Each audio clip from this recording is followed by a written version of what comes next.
आशा करता हूँ आप सब बहुत अच्छे होंगे। दोस्तों, मेरा नाम है रोहित और मैं आप सभी का स्वागत करता हूँ आपके अपने YouTube channel study LLB and law में।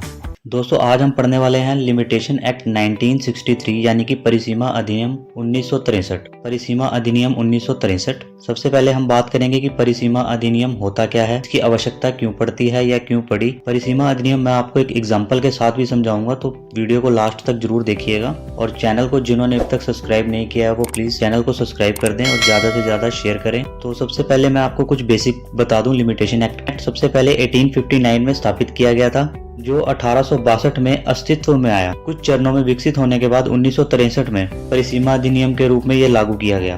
अब बात करते हैं कि लिमिटेशन एक्ट आखिर में होता क्या है। परिसीमा अधिनियम 1963 एक समय अवधि में शासित अधिनियम है जिसमें एक व्यक्ति न्याय पाने के लिए दूसरे पर मुकदमा दायर कर सकता है। यदि इस परिसीमा अधिनियम में निर्दिष्ट समय अवधि की समाप्ति के बाद मुकदमा दायर किया जाता है तो इस प्रकार इसे रोक दिया जाएगा। अदालत में यह मुकदमा बना नहीं रह सकता। इसे अनुकंपा, विलंब आदि के प्रावधान भी शामिल हैं। तो इसका सीधे शब्दों में मतलब यह है कि अगर कोई व्यक्ति किसी व्यक्ति के ऊपर मुकदमा दायर करना चाहता है, उसके साथ कोई फ्रॉड या कोई छल कपट हुआ है, तो वो एक समय अवधि के अंदर ही उस मुकदमे को दायर कर सकता है। उस समय अवधि के बीत जाने के बाद वो मुकदमा दायर नहीं कर सकता। अब आप कहेंगे कि ऐसा क्यों? मुकदमा दायर करना तो हमारा अधिकार है अगर हमारे साथ कोई छल या कोई कपट या कोई फ्रॉड हुआ है। तो इसको मैं आपको डिटेल में एक एग्जाम्पल के साथ समझाने वाला हूँ।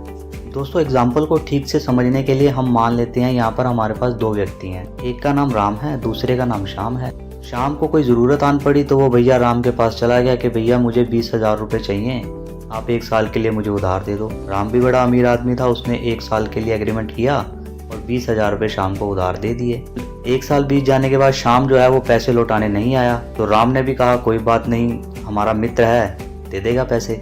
2 साल गुजर गए, अभी भी श्याम पैसे लौटाने नहीं आया। तीसरे साल राम को पैसे की आवश्यकता पड़ी तो उसने शाम को फोन किया कि भाई मेरे पैसे तो लौटा दो मुझे।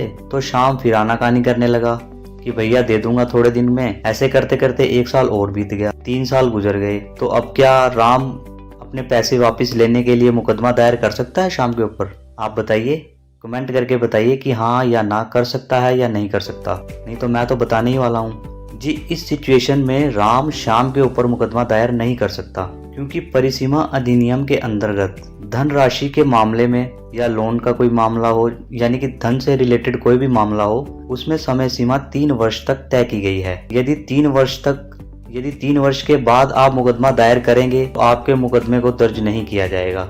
इस सिचुएशन में आपके दिमाग में फिर से एक सवाल आएगा कि ये तो हमारे अधिकारों का हनन हुआ, जिसने हमारे साथ फ्रॉड किया, धोखा किया, क्या हम उसके खिलाफ मुकदमा दायर नहीं कर सकते? तो मैं आपको बता दूं कि जो मर्यादा विधि है वो ना तो आपको अधिकार प्रदान करती है और ना ही आपके किसी अधिकार का हनन करती है। वो तो केवल न्यायिक उपायों को प्रतिबंधित करती है। उसने आपको एक समय सीमा दी है। अगर आपके साथ कोई धोखा, कोई फ्रॉड हुआ है तो आप 3 वर्षों के भीतर न्यायालय से उपचार मांग सकते हैं और आपके मुकदमे को दर्ज भी किया जाएगा, क्योंकि कोर्ट भी उनके अधिकारों की रक्षा करती है जो अपने अधिकारों के प्रति जागरूक होते हैं। सोए हुए व्यक्ति की कोर्ट भी कोई मदद नहीं करता। उम्मीद करता हूँ ये जानकारी आपको अच्छी लगी होगी। आप भी जागरूक बनिए और ऐसी नई जानकारी और नॉलेज गेन करने के लिए हमारे चैनल को जरूर सब्सक्राइब कर लीजिएगा। तब तक के लिए धन्यवाद।